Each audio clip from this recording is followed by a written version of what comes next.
अस्सलाम वालेकुम स्टूडेंट्स, आज के इस लेक्चर में हम लोग जो है वो स्टार्ट करेंगे अपना टॉपिक नंबर 4.8। आपका चैप्टर नंबर 4 का ये 4.8 टॉपिक है,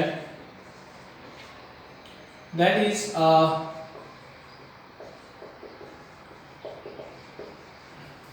इक्विलिब्रियम। जो है ये हमारे पास टॉपिक है, that is equilibrium.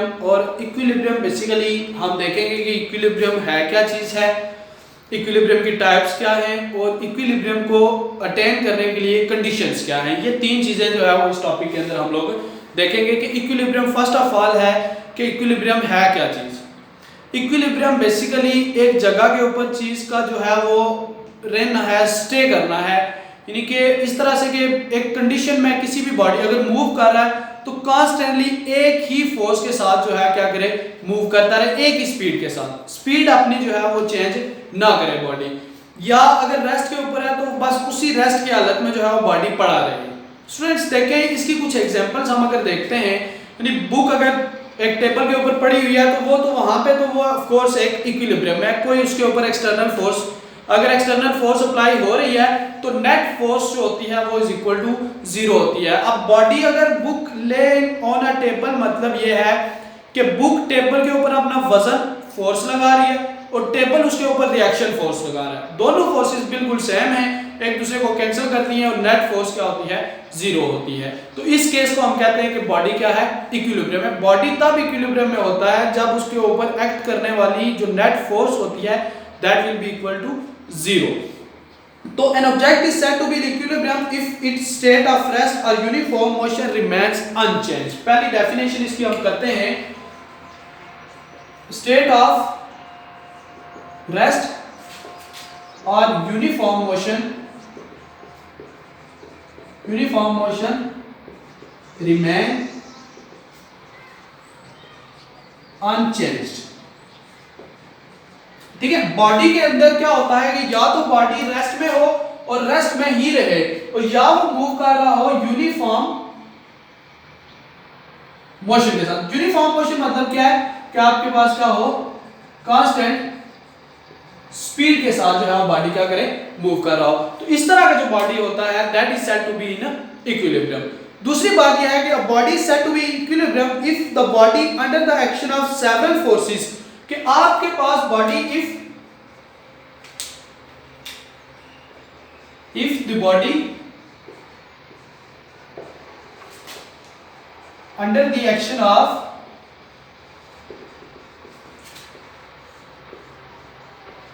several forces,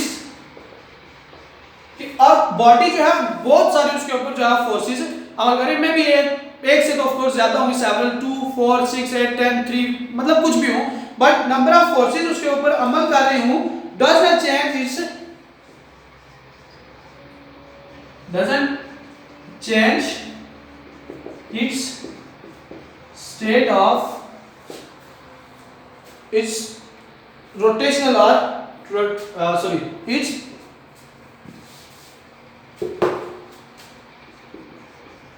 translational or rotational motion.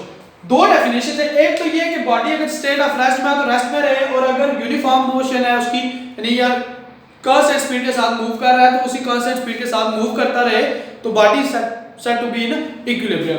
दूसरी बात यह है कि अगर बॉडी लीनियरली मूव कर रहा हो, ट्रांसलेशनल मोशन हो गया कि motion without rotation, body rotate नहीं कर रहा, जस्ट स्ट्रेट लाइन में मूव कर रहा है या सर्कल में मूव कर रहा है तो स्ट्रेट बस चले जा रहा है, या इस रोटेशन को जो है वो इस ट्रांसलेटरी मोशन को चेंज नहीं होना चाहिए, प्लस रोटेशनल मोशन अगर बॉडी रोटेट कर रहा हो तो उसकी भी जो मूवमेंट है उसके ऊपर वो चेंज नहीं होती है फोर्सेस की वजह से, देन हम कहते हैं कि बॉडी क्या है, इक्विलिब्रियम। तो स्टूडेंट इस बेस के ऊपर इक्विलिब्रियम की जो है डिफरेंट टाइप्स हैं, हम उनको देखते हैं कि डिफरेंट टाइप्स जो है उनको कैसे हम डिफाइन कर सकते हैं। तो बॉडी अगर रेस्ट में है तो वो रेस्ट में ही रहे, और अगर वो बॉडी मूव कर रहा है विद यूनिफॉर्म स्पीड तो देन हम कहते हैं कि वो बॉडी जो है वो किस में है, इक्विलिब्रियम में। इसके अगर एग्जांपल स्टूडेंट्स हम देखें तो एग्जांपल के तौर पे आप देखें, देखो बॉडी अगर बुक चेयर के ऊपर मतलब टेबल के ऊपर पड़ी है तो ये है, दूसरा आप देखें पैराट्रूपर्स होते हैं जो वो एक हाइट से जाके जंप करते हैं और वो अपनी वो छतरी खोल देते हैं जो उनका होता है ऊपर। तो क्या होता है कि पैराशूट खोलने से वो बिल्कुल आराम स्मूथ एक स्पीड के साथ नीचे आ रहे, ये नहीं कि कभी तेज आ रहे कभी आस्ता आ रहे, एक ही स्पीड के साथ जो है वो नीचे आते हैं, यानी यूनिफॉर्म स्पीड के साथ। तो इस तरह की बॉडी जो होती है वो हम कहते हैं किसमें, इक्विलिब्रियम में। स्टूडेंट्स की टाइप्स अगर देखें तो टाइप्स में नंबर 1 हमारे पास है that is translational equilibrium. Translational equilibrium, translational equilibrium यह है student, a body is said to be in translational equilibrium if it is either at rest or moving with constant velocity. If body is at rest or moving with constant velocity, ये आपके पास क्या होता है, translational यानी equilibrium होता है। अब इसमें देखें दो टाइप्स बन जाती है मजीद। अगर बॉडी जो है वो रेस्ट के ऊपर हो तो ये होता है आपके पास स्टैटिस्टिक या स्टैटिक, हम इसको बोलते हैं static translational equilibrium. Students translational equilibrium ये इक्विलिब्रियम की एक टाइप है। ट्रांसलेशनल इक्विलिब्रियम के आगे मजीद दो टाइप्स है। एक तो ये है if the body is at rest the body is said to be in static translational equilibrium. Static बोलते हैं रेस्ट को, ठीक है, रुका हुआ, और मूविंग विद कांस्टेंट वेलोसिटी। दूसरी पॉइंट उसका बनता है दैट इज, इसको हम कहते हैं डायनामिक ट्रांसलेशनल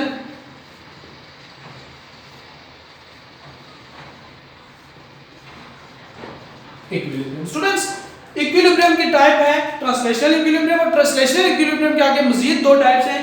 एक ये है स्टैटिक ट्रांसलेशन, अगर बॉडी रेस्ट के ऊपर हो तो स्टैटिक ट्रांसलेशनल इक्विलिब्रियम, और अगर कांस्टेंट वेलोसिटी के साथ मूव कर रहा हो तो उसको डायनामिक ट्रांसलेशनल इक्विलिब्रियम कहा जाता है। ये दो पॉइंट्स यहां से मजीद आगे इसकी दो टाइप्स बन जाती है। ट्रांसलेशनल इक्विलिब्रियम में है कि अगर बॉडी एट रेस्ट हो और moving with constant velocity the body is said to be translational equilibrium.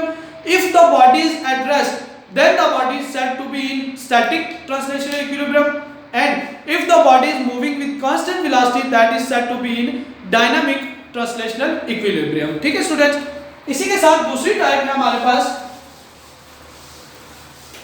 Equilibrium की सेकंड टाइप है वो है rotational equilibrium.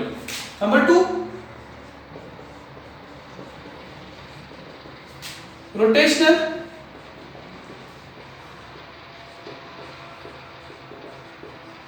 Students rotational, rotate से है मतलब बॉडी जो है वो सर्कल के अंदर किसी तरह से मूव कर रहा होगा। तो a body a type of equilibrium in which body have constant angular speed और at rest is called rotational equilibrium. If body at rest और moving with constant angular speed. Students angular speed होती है जो किसी body को एक circle के अंदर मूव करवा रही होती है, that is called the angular speed. ठीक है, तो इसमें भी अगर देखें तो हमारे पास दो टाइप्स आ जाती है मजीद आगे। एक है at rest means static rotational equilibrium, और moving with constant velocity means आपका डायनामिक रोटेशनल इक्विलिब्रियम। स्टूडेंट्स ये हमारे पास जो है वो दो सेकंड टाइप है जो कि रोटेशनल इक्विलिब्रियम, और रोटेशनल इक्विलिब्रियम में या तो बॉडी रेस्ट में हो और या अगर वो मूव कर रहा है तो रोटेशनल का मतलब है एक तो उसको सर्कल में मूव करना चाहिए प्लस कांस्टेंट वेलोसिटी के साथ उसको मूव करना चाहिए। जैसे आप देखते हैं कई दफा रस्सी को ऐसे हम घुमाते हैं, एक दफा घुमा के हम यहाँ पे रख भी लें तो वो एक कांस्टेंट वेलोसिटी के साथ जो है वो क्या करती है, मूव करती है। जमीन जो है सूरज के इर्द-गिर्द एक कांस्टेंट वेलोसिटी के साथ मूव करे, हमेशा 365 डेज लेती है, कंप्लीट रोटेट करती है व्हाटएवर। तो बेसिकली ये हमारे पास जो है वो इसका कंप्लीटली एक डायनामिक इक्विलिब्रियम ऐसा, रोटेशनल इक्विलिब्रियम ऐसा है जिसमें बॉडी या तो रेस्ट में हो या जो है वो सर्कुलर पाथ के ऊपर यानी रोटेट कर रहा हो with angular constant angular speed. तो अगर कांस्टेंट एंगुलर स्पीड के साथ मूव कर रहा हो तो ये डायनामिक रोटेशनल इक्विलिब्रियम है, और अगर रेस्ट में हो तो इसको स्टैटिक रोटेशनल इक्विलिब्रियम कहा जाता है। ये रोटेशनल इक्विलिब्रियम के आगे मजीद दो सब टाइप्स हैं। तो स्टूडेंट्स अगर हम इस इक्विलिब्रियम के टॉपिक को देखें तो इक्विलिब्रियम के टॉपिक में हमने दो चीजें देखी हैं। एक तो ये है कि या तो बॉडी जो है वो स्ट्रेट लाइन के अंदर मूव कर रहा होता है, तो स्ट्रेट लाइन में मूव करेगा तो फोर्स की वजह से कर रहा है, या बॉडी जो है वो रोटेट करता है तो रोटेट करता है टॉर्क की वजह से, यानी टर्निंग इफेक्ट ऑफ फोर्स की वजह से। तो इस टॉपिक के अंदर हमें दो चीजें मिलती हैं, एक तो है कि फोर्स और सेकंड वन इज टॉर्क। तो बॉडी रेस्ट में तब होगा या बॉडी जो है वो इक्विलिब्रियम में तब होगा जब टोटल फोर्स क्या हो, जीरो हो, या जो टोटल टॉर्क है, टॉर्क भी बेसिकली फोर्स या लेकिन फोर्स का टर्निंग इफेक्ट टॉर्क होता है, तो जो टोटल फोर्स टॉर्क है वो भी क्या हो, जीरो हो। तो इस बेस के ऊपर जो इक्विलिब्रियम है इसकी दो कंडीशंस होती हैं, conditions of equilibrium. Conditions of equilibrium में हमारे पास फर्स्ट कंडीशन और दूसरी जो है वो हमारे पास सेकंड कंडीशन, दो कंडीशंस होती हैं जिनको कि हम स्टडी करते हैं। फर्स्ट कंडीशन ये है, if sum of all the forces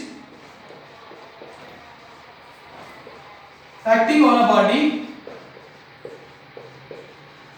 is zero, कि अगर फर्स्ट कंडीशन यह है कि ऑल द फोर्सेस जो एक्ट कर रही है किसी बॉडी के ऊपर उनका जो सम होता है वो जीरो हो, तो इसको हम कहते हैं कि ये हमारे पास फर्स्ट कंडीशन जो है वो सेटिस्फाइड। इसको लिखते हैं सिग्मा एफ। सिग्मा बेसिकली ये जो वर्ड होता है इसको समेशन कहते हैं हम।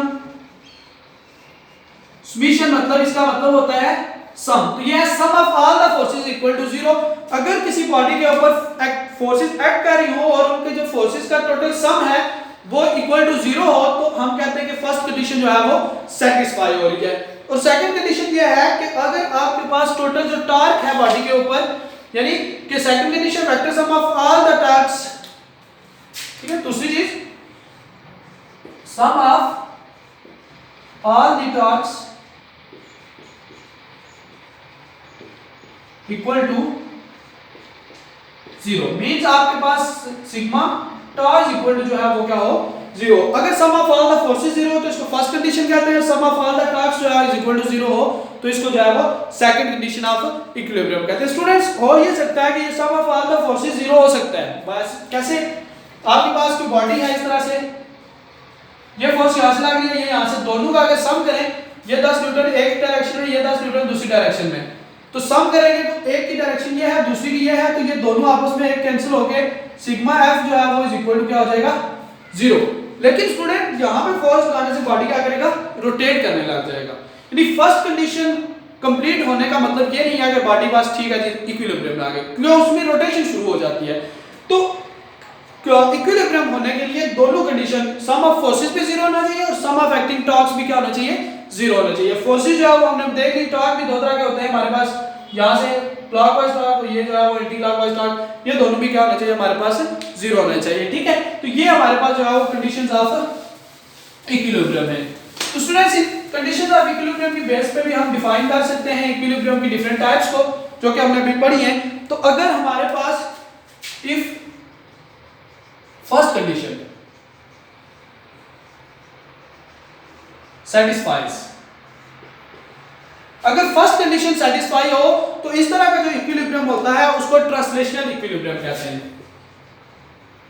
Translational equilibrium.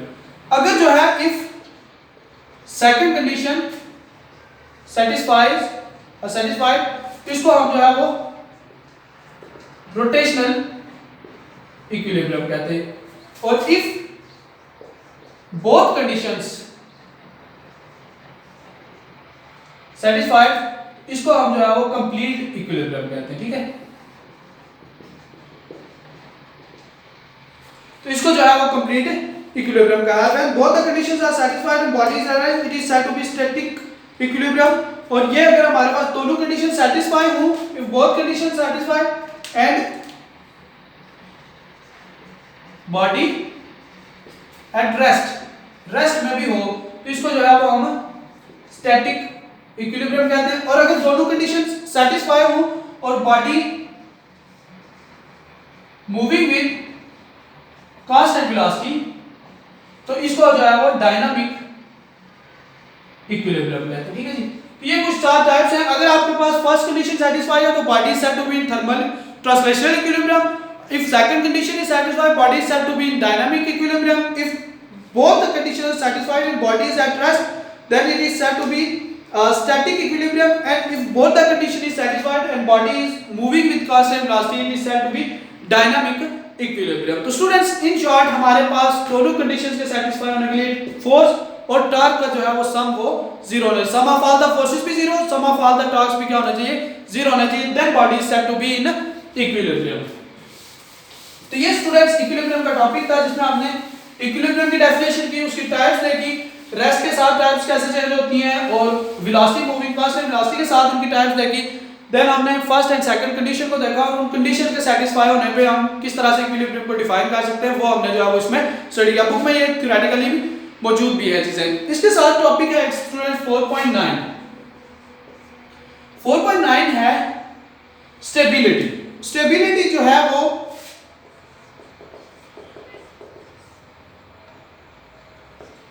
स्टेबिलिटी क्या चीज है। Basically student stability of the body depends how the body in equilibrium behaves when disturbed to some external agent.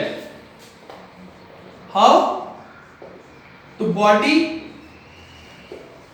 behaves when disturbed by an external agent। इसको बेसिकली हम जो है वो स्टेबिलिटी कहते हैं कि किसी बॉडी की स्टेबिलिटी जो है तीन तरह की हो सकती है, या तो स्टेबल होता है बॉडी, या अनस्टेबल होता है, या न्यूट्रल होता है, कोई फर्क नहीं पड़ता उसके ऊपर। स्टूडेंट इसकी कुछ एग्जांपल के तौर पे हम पहले वो साथ डिस्कस करेंगे, देन हम इसको जो है वो बॉल को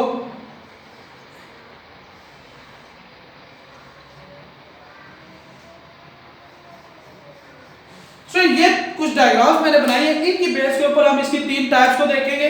फर्स्ट ऑफ ऑल हम देखते हैं कि बॉडी स्टेबल क्या है, स्टेबल है भी या नहीं है। स्टूडेंट्स अगर हम किसी बॉडी के ऊपर थोड़ी सी फोर्स लगाएं और फोर्स लगा के जैसे ही बॉडी को छोड़े, बॉडी अपनी असल हालत में वापस आ जाए, लाइक दिस। इस बॉल को, गेंद को इसके यहां तक लेके जाए, छोड़ेंगे तो वापस बॉल कहां पे आएगा, इसी जगह के ऊपर। तो अगर बॉडी को ऊपर एक फोर्स लगाया जाए और फोर्स की वजह से वो बॉडी जो है वो अपनी असल हालत में दोबारा वापस आ जाए, तो इसको हम कहते हैं कि वो बॉडी क्या है, स्टेबल है। ठीक है, फर्स्ट डेफिनेशन जो है हमारे पास स्टेबल। अब यहां से अगर इसको ऊपर लेके जाएंगे तो सेंटर ऑफ ग्रेविटी भी इसका क्या होगा, ऊपर की तरफ इंक्रीज होगा। जैसे छोड़ेंगे सेंटर ऑफ ग्रेविटी नीचे आएगा, बॉडी दोबारा कहां पे आ जाएगा, रेस्ट के ऊपर। तो स्टेबल बॉडी वो होता है कि if the body come back to its original position, if body come back to its original position after a disturbance।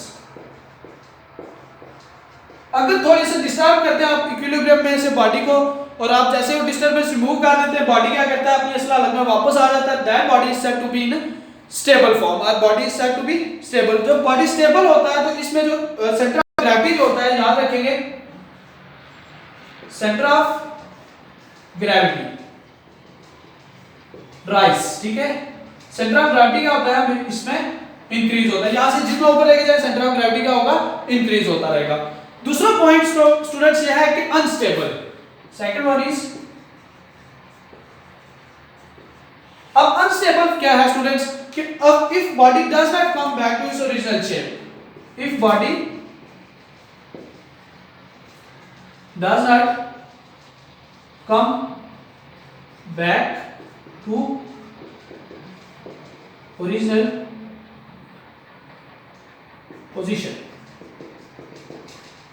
इसमें सेंटर ऑफ ग्रेविटी जो होता है लोअर होता है, ठीक है। अब इसमें देखिए स्टूडेंट्स, ये सेकंड डायग्राम है जिसमें अगर यहां से बॉल को जरा से हिलाएंगे नीचे चली जाएगी, लेकिन वापस यहां पे नहीं आएगी। एक तो सेंटर ऑफ ग्रेविटी नीचे की तरफ जाने से भी लो हो रहा है, और बॉडी के जो असल हालत है उसको भी वो गेन नहीं करता। तो अगर बॉडी अपनी असल हालत को दोबारा गेन नहीं करता, अपनी असल पोजीशन को, then body is said to be in unstable form. और थर्ड वन ये है कि when the ball is given a short lived distance the centre of gravity neither, अब यहां पे है, अब इसको आप मूव करवाएं यहां से थोड़ा सा यहां तक चला जाएगा।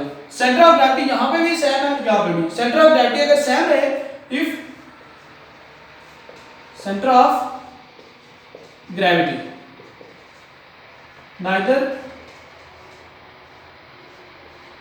लोड नॉर राइज, अगर सेंटर ऑफ ग्रेविटी ना तो लोड हो ना ही राइज करे, कांस्टेंट रहे, सेम रहे, तो body is said to be in neutral form. उसके अंदर स्टेबल अनस्टेबिलिटी वाली बात ही नहीं है, बॉडी क्या रहेगा, न्यूट्रल फॉर्म में। जहां पे जो कंडीशन उसकी यहां भी वही, यहां भी वही, आगे चलते जाए उसी सेम लेवल के ऊपर वो बॉडी मूव करेगा। तो इस तरह की जो मूवमेंट होती है that is called the neutral. ठीक है जी, थर्ड वन जो होता है हमारे पास वो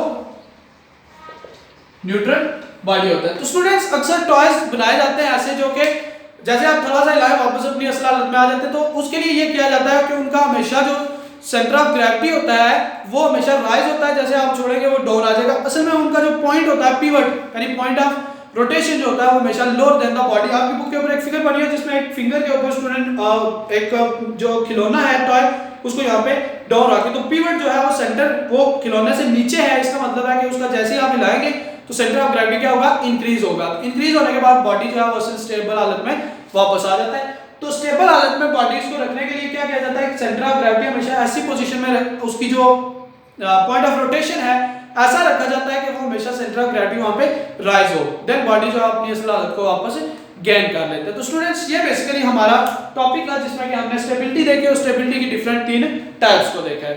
तो स्टूडेंट्स आज का जो ये हमारा लेक्चर था इसमें हमने फर्स्ट इक्विलिब्रियम को देखा, इक्विलिब्रियम की डिफरेंट जो टाइप्स थी उनको हमने स्टडी किया, टाइप्स के साथ ही हमारे पास जो उसकी सब टाइप्स बनी उन्हें हमने स्टडी किया। देन इक्विलिब्रियम की कंडीशंस थी और कंडीशंस के बेस पे भी हमने उसकी टाइप्स देखी। देन स्टेबिलिटी और स्टेबिलिटी की 3 टाइप्स। तो होप्स हो कि ये लेक्चर आपको क्लियर होगा। अगर इस लेक्चर से रिलेटेड आपके पास कोई क्वेश्चन है तो आप जो है कमेंट सेक्शन में पूछ सकते हैं। इंशाल्लाह I will answer your questions. Thank you so much.